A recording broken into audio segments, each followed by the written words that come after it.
тысячи туристов. Лыжи и скорость как символ отдыха. Но за красивыми кадрами все чаще травмы и резонансные происшествия.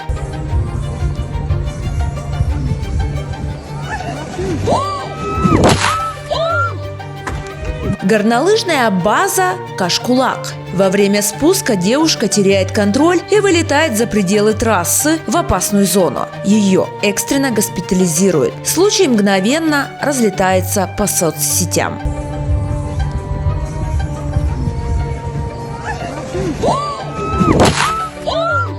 Практически сразу в пабликах появляется информация о множественных тяжелых травмах, переломах позвоночника и ног. Сама пострадавшая позже пишет в открытом паблике: половина приписанных ей травм – неправда. Она благодарит всех, кто за нее переживает. Мы находимся на территории гостиничного комплекса Кашкулак, где 8 февраля произошел несчастный случай. Девушка на большой скорости по склону пробила веревочное, то самое ограждение, и упала вниз. На момент съемок официальные комментарии со стороны администрации базы получены не были. Сотрудники на месте сообщили, что руководство отсутствует и дать разъяснения они не уполномочены. Я не могу, мне сказали, нет, это надо заранее согласовывать, а мы там в горах, в городе. Но главный вопрос остается прежним. Почему подобные ситуации вообще становятся возможными? В Кыргызстане нет одного органа, который полностью отвечает за безопасность горнолыжных баз. Контроль распределен между несколькими структурами. Начнем с того, что каждая горнолыжная база, когда они открываются, они становятся членом ассоциации инструкторов. Так называется. Это не государственное учреждение, но они выработали такие нормы, правила, по которым принимают горнолыжные базы в ассоциации. Они оказывают друг другу помощь, поддержку, методического характера, больше инструкторского. От них создается комиссия, они приходят и проверяют на наличие, так скажем, определенных пунктов обеспечения безопасности. Это обязательно медицинский пункт, это пункт спасателей, это качество, состояния этих канатных дорог и так далее.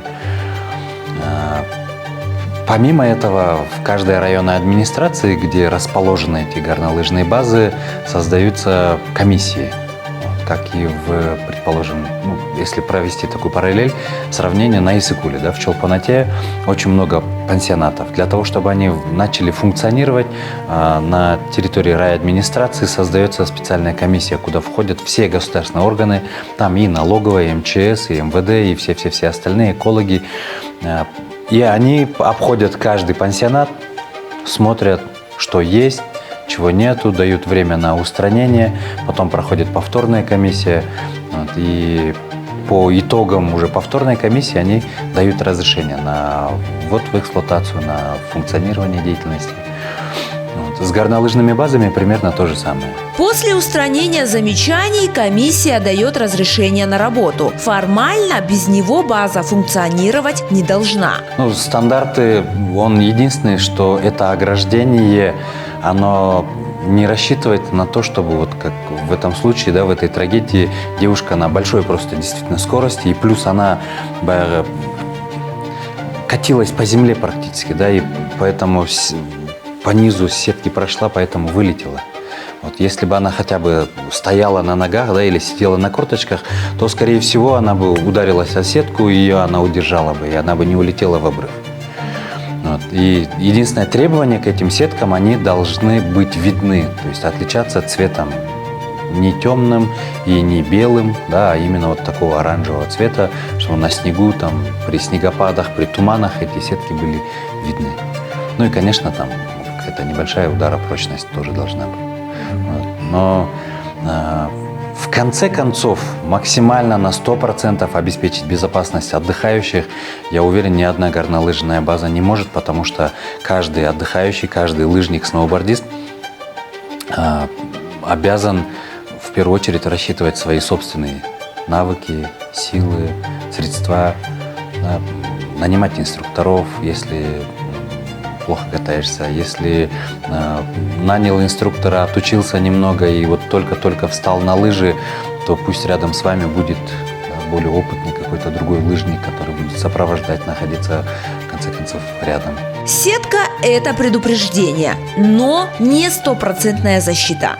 По стандартам там специальные ограждения, где первый там идет такой решеточный, такой достаточно хорошего, но специальный там материал есть для ограждения, и должно быть несколько рядов ограждений. Это все зависит от трассы, если там впереди там обрыв или лесной, или каменистый участок, то, естественно, должно быть несколько рядов ограждений. Если, то есть, да, что если это крутой участок, если впереди такой, так скажем, скальная зона, да, или стена, или деревья, то там по стандартам, да, нужно несколько слоев ограждения. Но как у нас, к примеру, да, горнолыжные базы максимально стараются обезопасить зону, помимо того, что там есть специальные знаки, там ставят такие, может быть, вы замечали, там саманные тюки, да, то есть это тоже очень хорошо работает. Ну и инструктора должны быть. Люди, в первую очередь, безопасность – это самих отдыхающих. В каждой горнолыжной базе на сегодняшний день есть такой специальный информационный стенд, где там все написано, что есть правила, в которых нужно следовать. И есть к тому же инструкторы, которые могут все это показать, рассказать, и безопасно как по склону провести. Новички, дети и опытные лыжники часто оказываются на одном склоне. Это резко повышает риск травм. В специальных рентал-парках есть там перчатки, очки, шлема, там даже можно специальные защитки для спины, для колен, то есть средств очень много, но люди не интересуются в первую очередь. Они думают, что да, это весело, мы идем на горнолыжную базу или на баллонах, но забывают то, что это очень травмоопасный. В целом это травмоопасный спорт. Баллон – это вообще травмоопасный. Очень много пострадавших зимой от баллонов и достаточно очень серьезные травмы получает. Вот. И на горнолыжных базах очень многие не пользуются инструкторами. Просто на ура взяли лыжи и поднялись на самую высокую горку и просто вниз на бешеной скорости едут без поворота, без тормозов. Конечно, и столкновения очень часто. История в Кашкулаке показала, что горы не прощают ошибок. И безопасность здесь – это не только сетки и комиссии, но и контроль и ответственность каждого, кто выходит на склон.